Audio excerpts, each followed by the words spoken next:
खुशी वर्मा का तर्क है कि जो दहेज प्रथा है वह पुरुष जन्य है, यानी इसका मेन कारण पुरुष है और पुरुष इसे अस्वीकार कर इस दहेज कुप्रथा को समाप्त कर सकता है।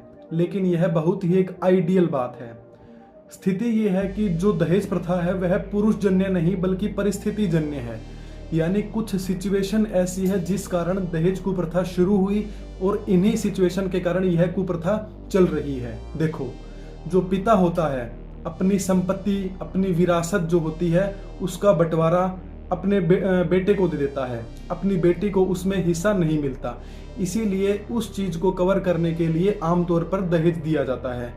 इसलिए अगर दहेज कुप्रथा से छुटकारा पाना है तो इसमें सबसे पहले जो विरासत में और जो संपत्ति का हस्तांतरण पिता बेटे को करता है वैसा ही बेटी को करना पड़ेगा। लेकिन इसमें एक समस्या भी है। अगर बेटे की तरह बेटी को भी संपत्ति में हिस्सा मिलता है तो शादी के बाद तो वह उसके पति का हो जाएगा।